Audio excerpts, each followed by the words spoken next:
Bonjour, bienvenue dans Le Monde devant soi, le rendez-vous géopolitique de Slate. Je suis Hélène Decomer, rédactrice en chef de Slate, et je suis en compagnie de Jean-Marie Colombani, cofondateur de Slate. Bonjour Jean-Marie. Bonjour Hélène. D'Alain Frachon, éditorialiste au Monde et spécialiste des questions internationales. Bonjour Alain. Bonjour Hélène. Et cette semaine, nous accueillons également Laurence Nardon, responsable du programme Amérique à l'IFRI. Bonjour Laurence. Bonjour Hélène. Laurence, on connaît bien votre voix sur Slate puisqu'on l'entend tous les mercredis dans New Deal, notre podcast consacré à l'actualité politique américaine. Et les États-Unis, justement, parlons-en aujourd'hui. Donald Trump vient de passer le cap des 50 jours à la Maison-Blanche. Il en reste 1407, ça va être long. Le pays a déjà changé de visage. L'Amérique qu'on connaissait, celle du libéralisme économique, des libertés individuelles et de la liberté d'expression, est en train de s'éloigner petit à petit. Pour laisser place à quoi ? C'est ce dont on va parler ici. Écoutez donc, simplement sur ces derniers jours, Donald Trump a fait licencier près de 50% du personnel du ministère américain de l'Éducation, a transformé la Maison-Blanche en concessionnaire Tesla pour aider Elon Musk à surmonter une mauvaise passe en bourse, a fait supprimer des documents et sites web officiels une liste de plus de 200 mots, dont crise climatique, antiracisme, LGBT. La liste n'est pas exhaustive, mais elle donne un aperçu de ce vers quoi les États-Unis sont en train de s'orienter.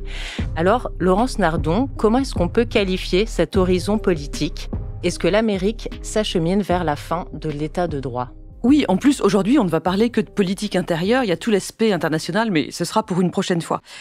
Écoutez, ça va faire 10 ans au mois de mai que Trump a descendu cet escalator de la Trump Tower pour annoncer qu'il se lançait dans la campagne. Ça fait donc 10 ans qu'on est stupéfait par tout ce qu'il raconte, tout ce qu'il annonce, qui part dans tous les sens, violence et brutalité des propos. Mais aujourd'hui, en mars 2025, on a l'impression vraiment, vous l'avez dit, qu'on passe un nouveau cap dans les attaques contre l'état de droit et le système américain libéral tel qu'on le connaissait. Je pense qu'en réalité, on ne devrait pas tant être surpris que cela, parce qu'en fait, tout ce qu'il fait, il l'avait annoncé. Et même, il l'avait annoncé en 2016. Je crois que ce qui se passe cette fois-ci, c'est tout simplement qu'il n'a plus de garde-fou autour de lui, parce que tous les conseillers de la Maison-Blanche aujourd'hui sont soit sur la même ligne que lui, soit silencieux pour des raisons de peur ou de courtisanerie. Et donc, c'est tout simplement que tout ce qu'il annonce entre en réalité dans le concret. Mais ce qui est différent, c'est que tout cela avait été préparé, mieux préparé que dans le premier mandat. Parce que dans le premier mandat, ce qu'on a dit, c'est qu'il arrivait au fond incrédule après sa victoire, et qu'il y avait au fur et à mesure des gens qui autour de lui pouvaient corriger ou infléchir ou atténuer ou modérer. Alors que là, sa nouvelle présidence a été préparée de longue date par un think tank ultra-conservateur, et donc d'une certaine façon, le scénario est plus écrit, et donc c'est pour ça qu'il n'y a pas au fond de modification dans le scénario, parce que tout ça est l'application du fameux think tank Heritage, je crois. Oui, c'est la Heritage Foundation et c'est le projet 2025. Oui, vous avez tout à fait raison. C'est effectivement beaucoup mieux préparé. Mais sur le fond, ce sont des idées donc qui n'étaient pas très intellectuellement construites qu'avait Trump, mais ce sont les mêmes, c'est-à-dire la loi du plus fort au service de la présidence. Mais justement, la définition de l'état de droit, normalement, c'est que ceux qui nous gouvernent sont soumis au droit. Et là, ce dont vous parlez, ce projet de la Heritage Foundation, le projet 2025, les grandes lignes, c'est justement de limiter l'influence du gouvernement fédéral, de mettre fin à la rupture entre le pouvoir exécutif et le pouvoir judiciaire, de remplacer les fonctionnaires qui ne sont pas partisans du président. Là, c'est quand même des atteintes, une menace manifeste pour la démocratie américaine, Alain Frachon. Oui, je crois qu'il faut lire ces textes pour comprendre ce qui se passe, parce que, comme le dit Laurence, ils sont appliqués. Ce qu'on appelle le gouvernement aux États-Unis, c'est 3 branches. C'est l'exécutif avec le président, c'est le Congrès, les 2 chambres, et puis c'est le judiciaire. Ces 3 branches, c'est ce qui forme le gouvernement à Washington. Et la séparation des pouvoirs est en principe très forte. Le judiciaire est totalement indépendant, le Congrès fait la loi et l'exécutif applique la loi et aussi a une marge d'opération par directive présidentielle, mais dans un domaine limité. Alors eux, ils disent non, il y a une autre théorie de la Constitution, une autre interprétation de la Constitution qui est la suivante. Alors je crois qu'on appelle ça, c'est difficile à traduire, la théorie de l'exécutif unitaire, c'est-à-dire que le président, dans sa personne, possède l'ensemble du pouvoir exécutif. L'ensemble. Et toutes les branches du gouvernement doivent lui obéir. Problème. Que fait le ministère de la Justice? Quand vous êtes ministre de la Justice aux États-Unis, vous êtes aussi le chef du parquet. Vous êtes le procureur général, l'attorney général. Donc comment on fait? C'est très simple. Non, ça n'existe pas l'indépendance du procureur. Ça n'existe pas l'indépendance du ministère de la Justice. Le ministère de la Justice est au service du président. Donc vous avez déjà ça. Reste le Congrès, vous allez me dire. Oui, mais le Congrès a abdiqué. Le Parti républicain à la Chambre des représentants, très important, c'est la main sur le budget, ça représente les citoyens américains, l'ensemble des citoyens américains, et au Sénat, qui représente les États, des républicains ont totalement abdiqué au profit de l'exécutif.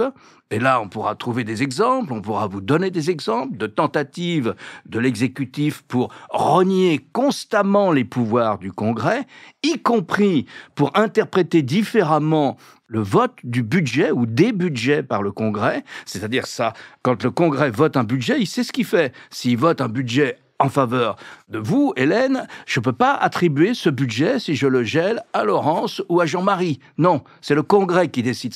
Ils ont abdiqué ça. Et donc, vous voyez que de plus en plus, vous avez avec cette théorie de l'exécutif unitaire, une manière de mettre la justice à la disposition du président et le Congrès à la disposition du président. Et c'est exactement la définition qu'on donne de ce qu'on appelle la démocratie illibérale. C'est-à-dire, si je gagne les élections, je suis propriétaire de l'État. Il n'y a aucun contre-pouvoir jusqu'à la prochaine élection. L'État m'appartient. Et vous remarquerez que Trump dit toujours « mes généraux, mes juges, mes fonctionnaires » et ainsi de suite.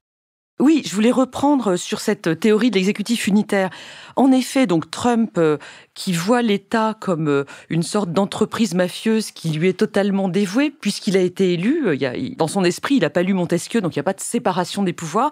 Donc oui, il y a un certain nombre d'attaques qu'on voit déjà entre la branche exécutive, d'une part, le Congrès, branche législative, et le judiciaire. Mais cette théorie de l'exécutif unitaire, elle veut aussi dire que dans la branche exécutive, c'est le président qui a tous les pouvoirs sur toute l'administration. C'est-à-dire que le Congrès n'a plus la main sur le budget alloué aux administrations, ni même sur les nominations, sur le fait de licencier les fonctionnaires, etc., et sur les agences indépendantes. Il y a un certain nombre d'agences indépendantes qui ont été créées au cours de l'histoire dans le système du gouvernement fédéral américain, notamment celles sur l'environnement, celles sur le contrôle des produits financiers après la crise de 2008, etc. Ces agences, elles sont indépendantes, c'est-à-dire qu'elles sont financées par le Congrès, leur responsable est souvent nommé par le Congrès, mais elles font partie de l'administration. Avec cette théorie de l'exécutif unitaire, c'est tout à coup le président qui a toute autorité sur l'ensemble de l'administration fédérale, le Congrès et le judiciaire n'ayant plus aucune autorité, ce qui était le cas auparavant. C'est pour ça qu'on dit l'exécutif unitaire, c'est-à-dire qu'il y a un seul chef, c'est le président pour tout l'exécutif. Mais attendez, vous voulez dire qu'il n'y a pas de garde-fou, que Donald Trump a les pleins pouvoirs? C'est ce qu'on va voir, puisqu'il y a déjà un grand nombre de recours qui sont portés par les acteurs de la société civile contre ces décisions de Trump. Et toute la question, c'est de savoir ce que les cours vont juger. Elles ont déjà commencé à rendre un certain nombre de décisions. Certaines vont dans le sens de Trump, certaines vont dans le sens de la démocratie libérale. Oui, parce que la question, c'est de savoir s'il y a eu un précédent, s'il y a eu un autre président qui a appliqué cette théorie. Parce que les théories initiales, la Constitution, les deux textes de la Constitution américaine, c'est l'inverse. C'est le fameux modèle qui est vanté, c'est celui de l'équilibre des pouvoirs. Équilibre de pouvoirs qui sont indépendants les uns des autres, en principe. C'est ça qui serait annulé par Donald Trump dans sa pratique, au nom d'une théorie qui n'a rien de constitutionnel. L'obsession des constituants, c'était quand même d'éviter le retour de la monarchie. Or là, c'est une forme de monarchie qui s'installe. D'ailleurs, Trump l'avait dit au moment de sa campagne, il avait dit « moi j'aspire à être dictateur ». Et puis il avait corrigé en disant « dictateur d'un jour ». Et là, ça risque d'être un dictateur de 4 ans, sauf s'il y a des précédents dans la pratique américaine, mais je ne pense pas. En effet, je trouve que c'est vraiment hyper important de rappeler que les pères fondateurs, leur objectif, c'était vraiment d'éviter qu'un président ne se transforme en roi. Leur contre-modèle, c'était le roi d'Angleterre, évidemment, à l'époque. Et d'une certaine manière, ce système donc de checks and balances et de protection de cette démocratie libérale, il a fonctionné en janvier 2021, quand il y a eu l'assaut contre le Capitole. On a vu tous ces contre-pouvoirs, en réalité, fonctionner au terme de cette horrible journée. Mais aujourd'hui, oui, on est un petit peu ailleurs. Alors, la théorie de l'exécutif unitaire, juste pour terminer là-dessus, en fait, elle n'est pas si ancienne que ça. Elle a été élaborée par les juristes très à droite dans les années 80-90. Donc, si on veut voir des précédents sur un exécutif qui outrepasse ses pouvoirs, faut remonter sur d'autres bases juridiques, mais on peut remonter à Andrew Jackson dans les années 1830. Il n'y a pas vraiment, je crois qu'il n'y a pas de précédent, en tout cas au XXe, peut-être Theodore Roosevelt et encore, je ne sais même pas. Mais il y a une histoire de l'interprétation de la Constitution américaine dont parlait Jean-Marie. Ce système compliqué de pouvoir et contre-pouvoir pour que les pouvoirs soient toujours équilibrés, pour éviter le retour à la monarchie, mais pour éviter aussi que le suffrage populaire n'impose des décisions délirantes. À la fois, on se défie d'un pouvoir exécutif très fort, mais on se défie du peuple aussi. Et donc, on cherche un équilibre entre les deux. Et puis est arrivé en 1974 la démission forcée d'un président, Richard Nixon, à la suite d'un scandale. Il avait fait écouter, et c'était un républicain, et il avait fait écouter le quartier général du Parti démocrate en pleine campagne électorale. C'était en 1972. Et donc il a été obligé de démissionner. Il a été vaincu. Il a été vaincu par le pouvoir judiciaire. Il a préféré démissionner plutôt que de subir une procédure en destitution. Il y avait les voies pour une procédure en destitution. Il aurait été destitué, mais il a préféré démissionner. Donc il s'en va, poursuivi par deux pouvoirs, les deux autres pouvoirs, c'est-à-dire par le législatif et par le judiciaire, et incidemment aussi par la presse. Le quatrième pouvoir. Mais si le quatrième pouvoir n'avait pas été suivi par la justice, c'est pas le quatrième pouvoir qui aurait pu le destituer. Et donc il s'en va. Après coup, on a renforcé considérablement dans la mécanique institutionnelle, dans la pratique, si vous voulez, on a renforcé les pouvoirs du Congrès, voire les pouvoirs de la justice aussi, aux dépens du président. Et lorsque les républicains sont revenus au pouvoir, avec le président Ronald Reagan en 1980, eux, et c'était particulièrement le cas du vice-président, eux ont voulu absolument rééquilibrer dans le sens du président l'interprétation de la Constitution. Ils ont voulu accentuer sur le présidentialisme une interprétation présidentialiste de la Constitution. Voilà, on en était là. Et les républicains, à chaque fois, c'était notamment le cas du temps de Bush fils, de Bush junior, les républicains ont été obsédés par ça, redonner plus de pouvoir à la présidence.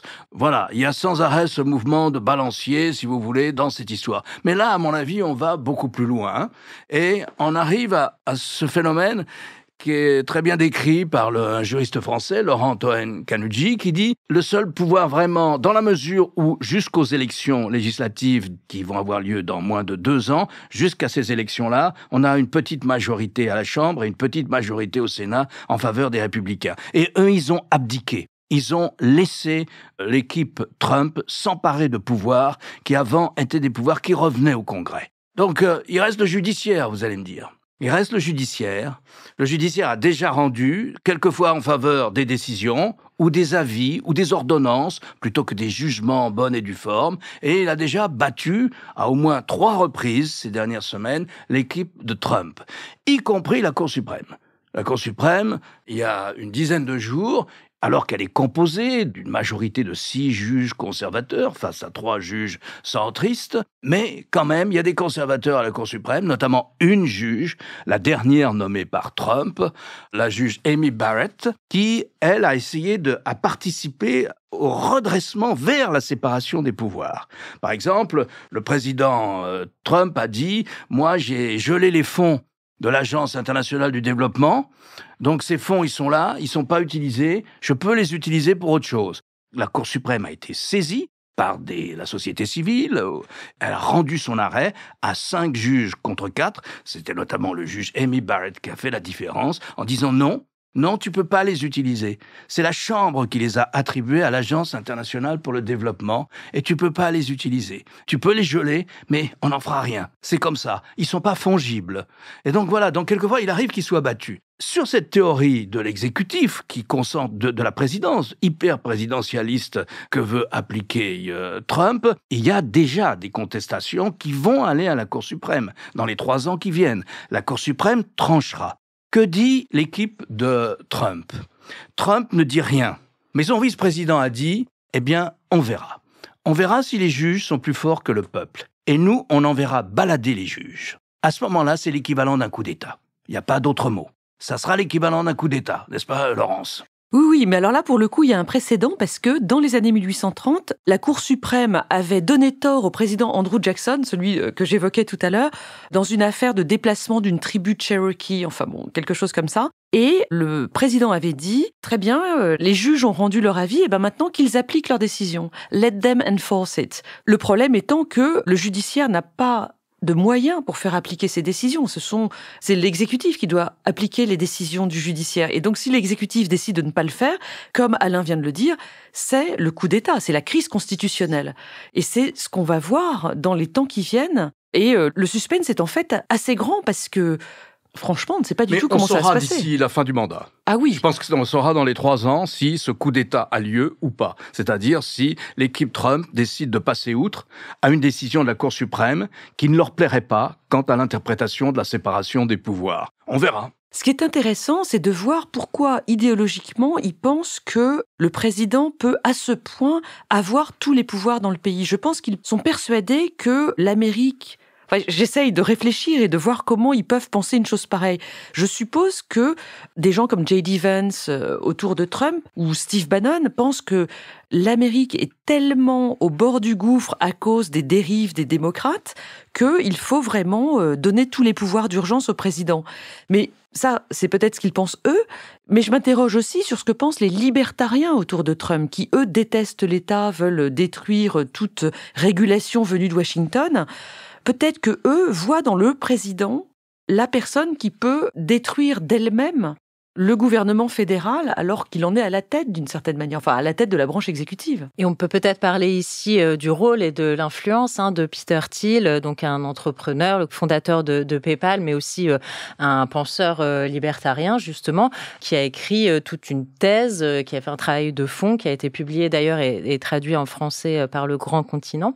Alain Frachon, parlez-nous un peu de cet homme. Qui est Peter Thiel ? Écoutez, Peter Thiel, c'est le théoricien d'une forme de darwinisme social absolu. C'est-à-dire que ce catholique intégriste estime qu'il faut se débarrasser de cette idée de la démocratie libérale, il faut se débarrasser de l'importance qu'on a donnée à l'État, que tout ça n'est destiné qu'à protéger les médiocres et à inhiber la créativité. Donc c'est un investisseur dans la technologie, c'est un investisseur de grand génie dans la technologie.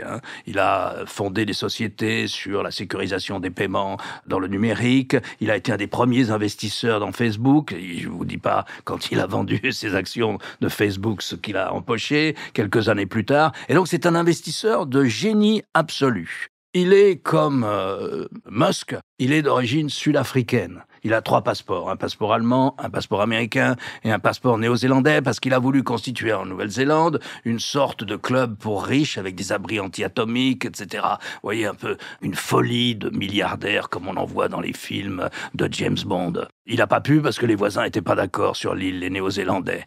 Mais enfin, il a passé quand même toute son enfance en Afrique du Sud. Ce sont des jeunes gens qui ont passé leur enfance en Afrique du Sud, Musk et les autres, et Thiel aussi. Et lui, il prétend que maintenant, la technologie permet l'expression du peuple. Et que donc toutes ces mécaniques institutionnelles sont dépassées. Et lui, il s'appuie sur le suffrage populaire, et pour le reste, il y a la technologie qui permet au peuple de s'exprimer. Et si on veut réguler la technologie, c'est qu'on empêche le peuple de s'exprimer. Toutes ces idées sur que les Européens, par exemple, en se battant contre les théories du complot, les anti-vax, etc., sur le numérique, ils disent non, ça c'est de la censure. Non, libertarien, ça veut dire tout le monde a le droit de s'exprimer. Oui, mais ces gens-là sont quand même populistes seulement quand ça les arrange. Ils sont populistes dans le sens qu'ils considèrent que le suffrage populaire élit une personne, et qu'une fois qu'elle a été élue, le temps de son mandat, grâce à la technologie, le peuple a l'occasion de s'exprimer, une sorte de référendum permanent, si vous voulez, et ça suffit. Et toutes les institutions, on va citer Montesquieu, les 3 pouvoirs, etc., tout ça, c'est du bidon destiné à favoriser une sorte de médiocratie et qui empêche la créativité des plus forts, hein, on le disait. C'est le darwinisme total. C'est la pratique de la Hongrie déjà, en grande partie d'ailleurs, c'est un peu un modèle pour tous ces gens dans ce qu'ils appellent la démocratie libérale. Et dans le système actuel, dans la défaisance actuelle de la République américaine, parce que c'est un peu à ça qu'on assiste, on assiste à la déconstruction pierre à pierre de cet édifice qui date d'il y a un peu plus de 2 siècles. Il y a aussi une conception de la justice par Donald Trump qu'il faut relever aussi, qui est une conception qui confond justice et vengeance, et qui se venge ou à travers un certain nombre de juges qui sont sanctionnés pour avoir poursuivi Donald Trump, pour l'avoir condamné. Donald Trump, d'une certaine façon, est un repris de justice. N'importe quel citoyen à sa place serait peut-être aujourd'hui sous les verrous, compte tenu de ce qui lui a été reproché ou de ce qui a été déjà jugé. Eh bien, les gens qui l'ont jugé ou qui l'ont poursuivi font l'objet d'une vindicte en bonne et due forme, qu'ils soient du FBI, qu'ils soient de la justice ou autre. Ça aussi, c'est une des composantes majeures de ce que nous observons. Ce qui m'interroge quand même beaucoup, c'est le cadre dans lequel tout ça se déroule et la relative facilité avec laquelle Donald Trump arrive à appliquer cette politique et cette toute-puissance. CNN a réalisé un sondage de grande ampleur cette semaine, duquel il ressort que seuls 38% des Américains estiment que Donald Trump respecte l'état de droit. Et ça ne semble pas poser plus de questions que ça dans le pays. Et plus largement que ce sondage populaire, Laurence Nardon, vous en parliez cette semaine dans New Deal avec Romain Dessalles, les démocrates sont quasiment silencieux face à ce qui se passe. Ils sont presque comme tétanisés. Les grosses figures, que ce soit Bernie Sanders ou AOC, qui d'habitude sont assez virulentes, là, on ne les entend pas. Pareil pour les médias de gauche, CNN par exemple, il n'y a pas de mise en branle et de sorte sinon de contre-offensive, mais au moins de cris d'alarme. Pareil pour les artistes, pour le monde de la culture. Aux derniers Oscars, il n'y a pas eu de gros discours politiques qui ont été prononcés. Est-ce que tous ces gens ont peur? Est-ce qu'ils sont tenus aussi par Donald Trump ou par des risques de rétorsion financière? Comment ça se fait qu'on n'entend personne? Oui, ça c'est vraiment frappant par rapport à 2017, le début du premier mandat de Trump, où il y avait des manifestations, un mouvement qu'on appelait résistance, etc. Cette fois-ci, 2024-2025, il y a une sorte d'effet de sidération chez les démocrates. C'est vrai que en 2016, on pouvait penser que l'élection de Trump était comme un accident, et en plus, elle n'était pas totalement réglo, vu qu'il avait, enfin, elle l'était constitutionnellement, mais il n'avait pas eu le vote populaire, il avait juste eu le bon nombre de grands électeurs. Je ne sais pas si vous vous souvenez, si les auditeurs se souviennent. En tout cas, cette fois-ci, il a eu la majorité des bulletins de vote dans le pays, donc il est élu totalement comme il faut, et donc c'est une telle gifle pour l'opposition démocrate, on les sent complètement sonnés jusqu'à présent. Et je pense aussi, enfin c'est ce qu'on nous raconte des gens qui vivent à Washington, donc le cœur de l'État fédéral, de l'administration fédérale, c'est une ville qui vote à plus de 95% pour les démocrates. Ces personnes là-bas sont en réalité assez apeurées par Trump. Il y a vraiment quelque chose de cet ordre-là qui se passe du côté des diplômés démocrates dans le pays. On pourrait penser aussi que les gouverneurs démocrates, les États démocrates se révoltent. Après tout, il doit y avoir, sur les 50 États, il y en a au moins une vingtaine qui sont démocrates. Les républicains sont plus nombreux, mais qui sont démocrates. Et les plus peuplés en plus, Californie, New York. Et en plus, voilà, les plus peuplés, exactement. Mais qu'est-ce qui s'est passé? Il faut comprendre qu'on est face à un pouvoir qui n'hésite pas à se comporter comme la mafia. Et donc les États démocrates sont silencieux parce qu'ils ont besoin des fonds fédéraux. Ils ont besoin des fonds fédéraux en cas d'urgence, comme il y a des incendies, par exemple en Californie. Et vous verrez qu'en ce moment, l'État de Californie se plaint que les fonds fédéraux auxquels il a droit en catastrophe naturelle arrivent au compte-gouttes et pas assez. Et les autres ont peur qu'on leur coupe les fonds fédéraux, pour une raison ou pour une autre. Voilà le climat qui règne chez les démocrates, mais chez les républicains aussi. Les élus républicains tremblent à cause de Musk, justement. Je vais vous donner un exemple. Lorsque le président, la semaine dernière, s'est aligné contre Zelensky, a fait des sorties, s'est aligné sur le point de vue russe et en essayant de délégitimer Zelensky avec une scène particulièrement obscène à la Maison-Blanche, comme on l'a vu. Eh bien, il se trouve qu'il y a un sénateur démocrate, sénateur d'Arizona, John Kelly, un ancien héros de l'aéronavale et ancien cosmonaute aussi, dont un héros américain, et qui était à Kiev, lui.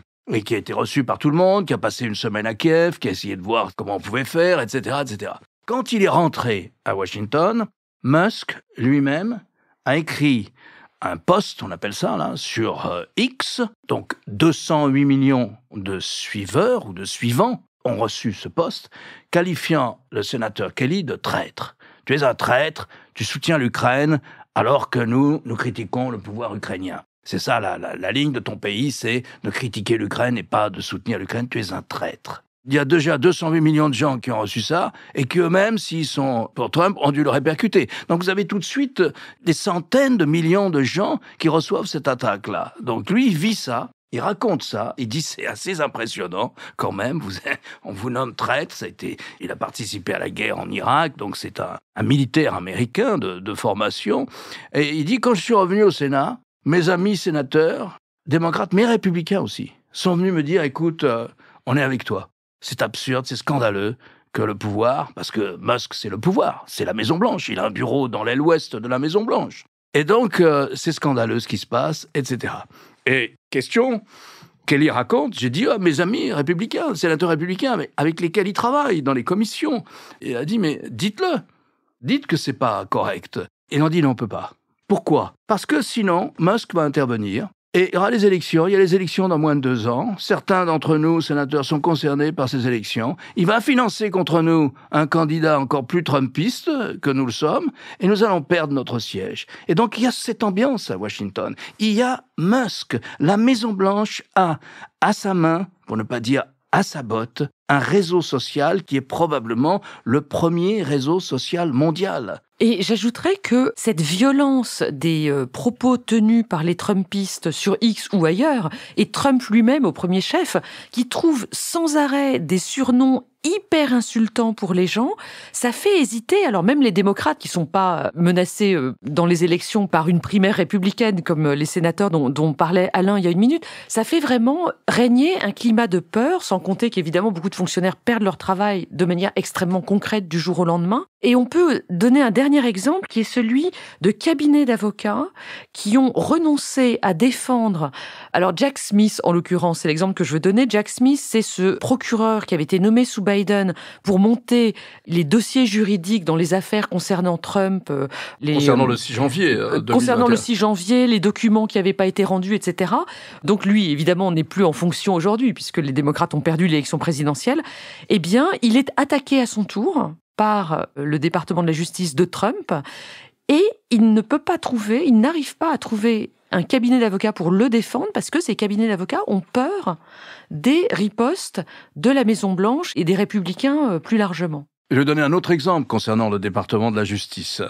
Il y a une directrice dans le ministère, une haute magistrate, qui est chargée de la question des remises de peine régulièrement. Et là, elle a un dossier qui est le suivant. Le comédien Mel Gibson, lui, a été condamné pour violence à l'encontre de sa compagne. Et violence physique à l'encontre de sa compagne. Il se trouve qu'il avait un pistolet chez lui et que plutôt que de l'envoyer en prison, la justice, à l'issue d'un procès, la justice lui a interdit de posséder une arme, considérant que c'était trop dangereux pour sa compagne.